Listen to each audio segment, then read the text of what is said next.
बिस्मिल्लाहिर्रहमानिर्रहीम अस्सलाम वालेकुम डियर स्टूडेंट। आज हम डी काम पार्ट 2 की जो फाइनेंशियल अकाउंटिंग की बुक है गुल अमीर मलिक साहब की, उसका जो एक्सरसाइज नंबर 11 है और चैप्टर नंबर 1 है और एक्सरसाइज नंबर 11 आज हम सॉल्व करने जा रहे हैं। तो सबसे पहले इस क्वेश्चन को हम एक्सप्लेन करते हैं। एक्सरसाइज नंबर 11 है, Ishtiaq and company submits the following information on 31 December 2011। Ishtiaq और कंपनी की कुछ इंफॉर्मेशन हैं जो कि ये हैं 31 दिसंबर 2011 की। तो जिसमें सबसे पहले सेल है और रॉ मटेरियल ओपनिंग है, यानी ओपनिंग इन्वेंट्री है। वर्क इन प्रोसेस ओपनिंग है, ये ओपनिंग वर्क इन प्रोसेस है। फिनिश गुड्स ओपनिंग 60,000, ये ओपनिंग फिनिश गुड्स है। मटेरियल परचेज्ड, इसको परचेजेस में लिखेंगे। उसके बाद है डायरेक्ट लेबर, इसको डायरेक्ट लेबर में लिखेंगे। पावर हीट एंड लाइट, ये FOH है। इनडायरेक्ट मटेरियल, ये भी FOH है।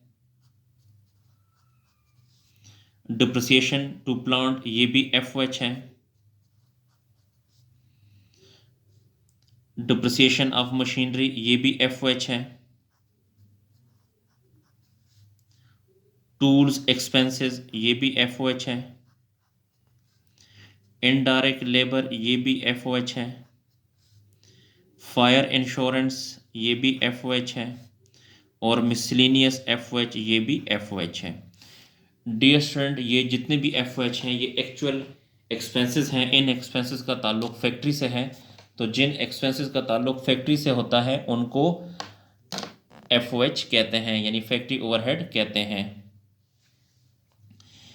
रॉ मटेरियल एंडिंग, ये एंडिंग इन्वेंट्री है। वर्क इन प्रोसेस एंडिंग, ये एंडिंग वर्क इन प्रोसेस है। फिनिश गुड्स एंडिंग 57,000, ये एंडिंग फिनिश गुड्स है। Selling expense 11% and admin expense 5% of sale है। जी सेल का 11% सेलिंग एक्सपेंस है और 5% एडमिन एक्सपेंसेस हैं। तो ये सेलिंग एक्सपेंसेस और एडमिन एक्सपेंसेस ये दोनों ऑपरेटिव एक्सपेंसेस हैं। इनको आपने इनकम स्टेटमेंट में लिखना है। FOH applied 50% of direct labour, तो जो फैक्ट्री ओवरहेड होगा वो हम डायरेक्ट लेबर का 50% लेंगे। रिक्वायर्ड क्या मांग रहा है? Prepare cost of good sold, हमने cost of good sold statement बनानी है एंड इनकम स्टेटमेंट और इनकम स्टेटमेंट बनाएंगे। एक हम cost of good sold statement बनाएंगे और दूसरी इनकम स्टेटमेंट बनाएंगे। तो सॉल्यूशन की तरफ चलते हैं जी। एक्सरसाइज नंबर 11 है, ऊपर आपने लिखना है इश्तियाक एंड कंपनी और यहाँ पे लिखेंगे cost of good sold statement और यहाँ पे फॉर द ईयर एंडेड, जो डेट है वो आपने यहाँ लिखनी है। तो सबसे पहले हम ओपनिंग इन्वेंट्री लिखेंगे। तो ओपनिंग इन्वेंट्री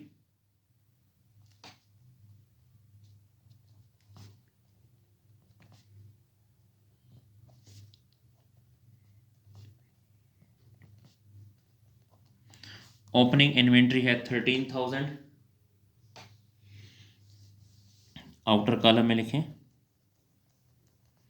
13,000। फिर इसके साथ प्लस करते होते हैं परचेजेस। परचेजेस है 1,07,000,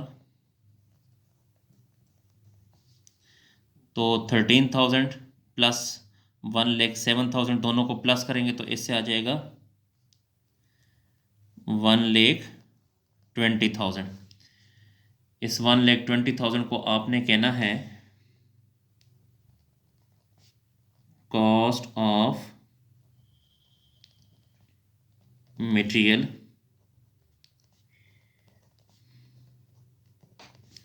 available for use,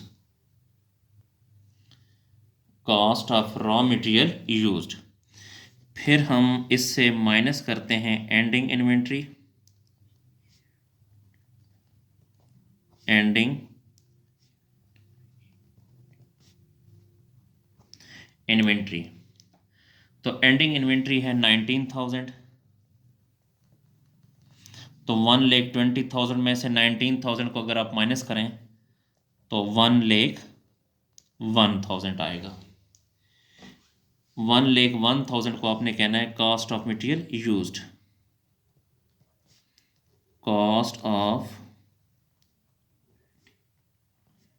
material used या कंज्यूम्ड। फिर आपने प्लस करना है डायरेक्ट लेबर।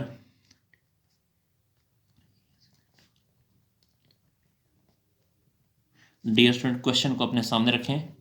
बुक में जो एक्सरसाइज नंबर 11 है उसको अपने सामने रखें, उसको भी देखते जाएं साथ साथ, और सॉल्यूशन की तरफ भी देखें, फिर आपको ज़रा सही समझ आएगी। तो डायरेक्ट लेबर है 39,000 और प्लस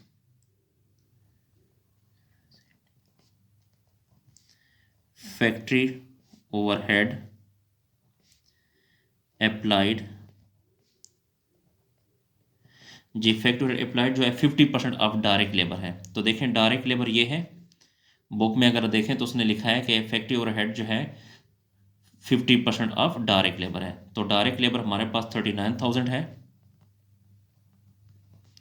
तो इसका 50% ले लें तो ये आ जाएगा 19,500। 19,500। जी, पेज को ज़रा ऊपर करते हैं।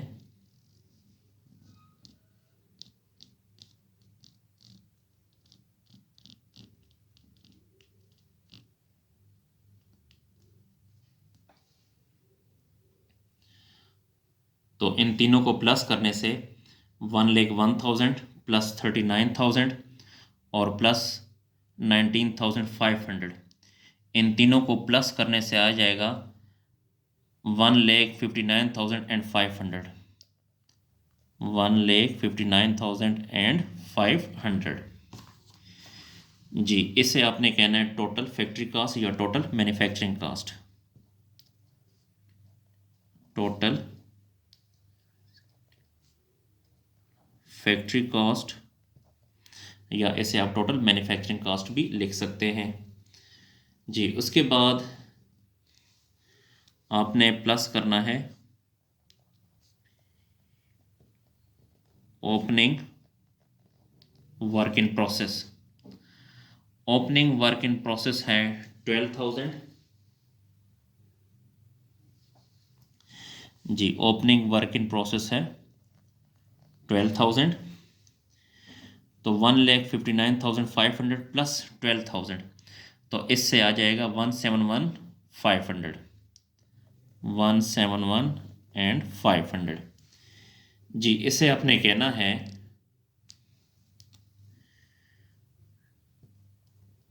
Cost of goods available for manufacturing.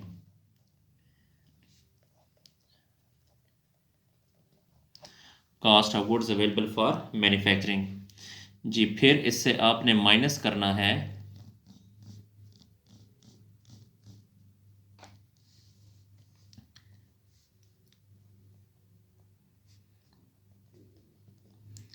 Ending work in process. Ending work in process है 16,000। बुक में देखें एंडिंग वर्क इन प्रोसेस है 16,000। तो 1,71,500 में से 16,000 को अगर आप माइनस करें तो ये आ जाएगा 1,11,100। इसे आपने कहना है कॉस्ट ऑफ गुड्स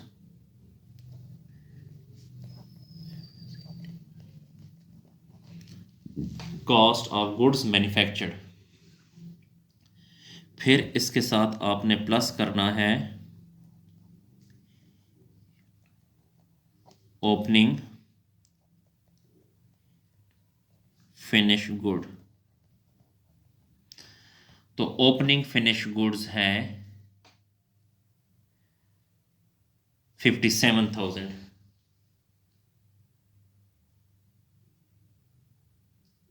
सॉरी 60,000।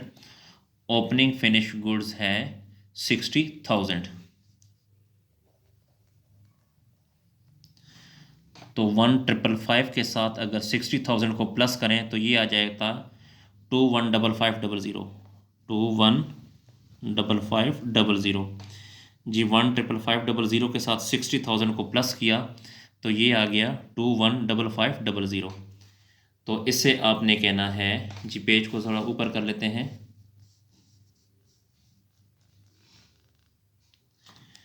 इससे आपने कहना है cost of goods available for sale. Cost of goods available for sale जी। इससे आप माइनस करेंगे फिनिश गुड एंडिंग, यानी ending finish good, ending finish good. तो एंडिंग फिनिश गुड्स है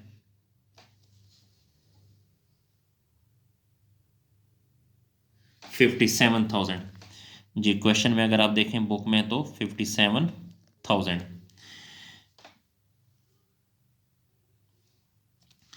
तो 215500 में से 57,000 को अगर आप माइनस करें तो इससे आ जाएगा 158,500 जी। डियर स्टूडेंट, कैलकुलेशन बहुत ही ध्यान से करनी है। 158,500। इसे आपने कहना है कॉस्ट ऑफ गुड सोल्ड, लेकिन इसके साथ आपने एन लिखना है, नॉर्मल या अप्लाइड भी लिख सकते हैं।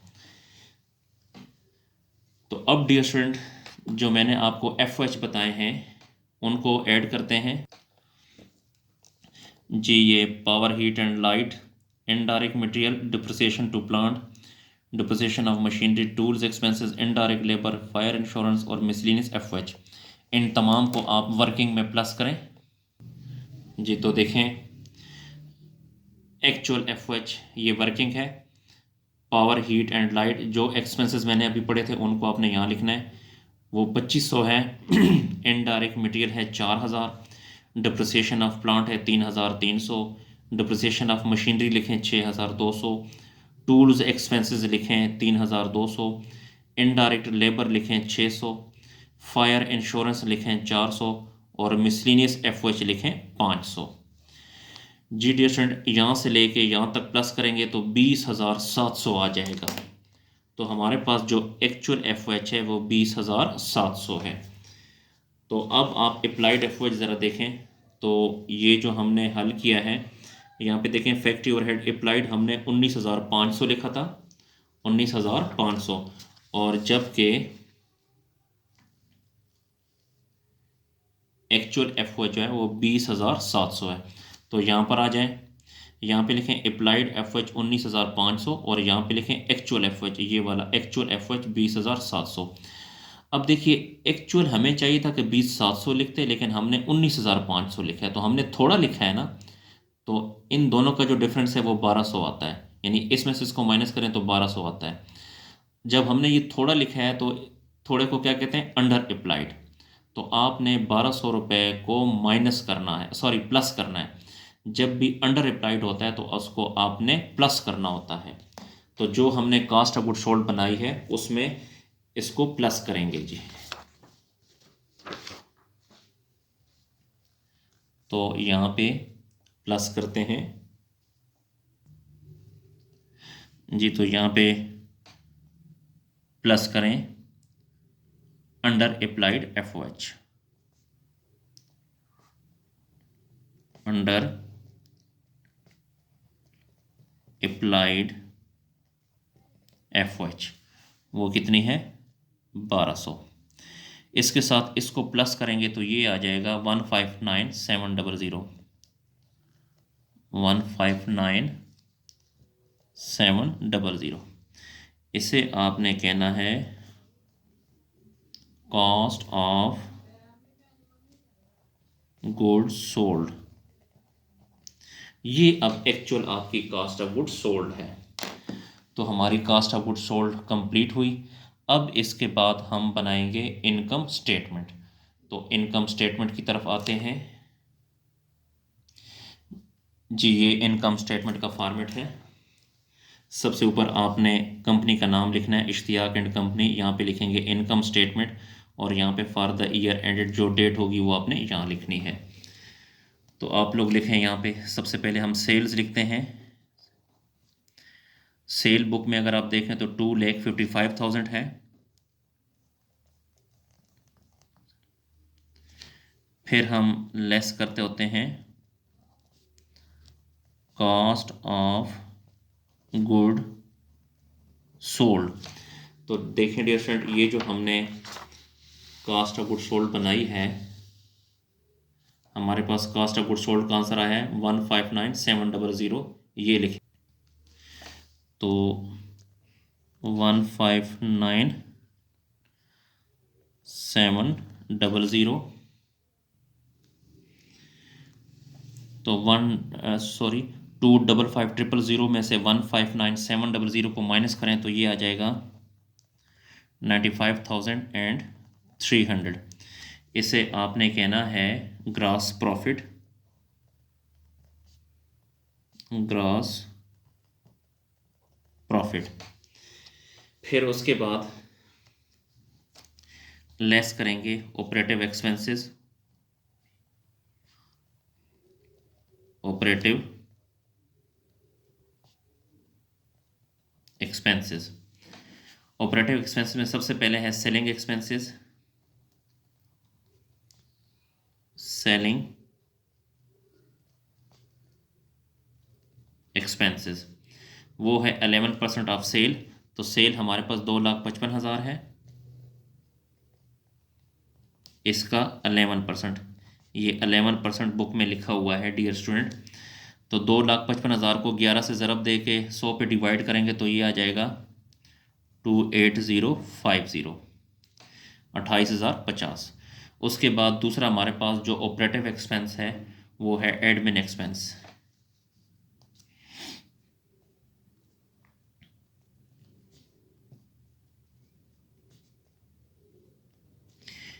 वो है 5% ऑफ सेल, यानी इस सेल का 5%। सेल हमारे पास है 2,55,000, इसका 5%। ये भी बुक में गिवन है। तो 2,55,000 को 5 से ज़रब दे के 100 पे अगर आप डिवाइड करेंगे तो इससे आ जाएगा 12,750। 12,750 जी। से ये सेलिंग एक्सपेंस है और ये एडमिन एक्सपेंसेस है। इन दोनों को प्लस करें तो इन दोनों को प्लस करने से आएगा 40,800 जी। अब ये जो ग्रॉस प्रॉफिट है इसमें से 40,800 को माइनस करें तो ये आ जाएगा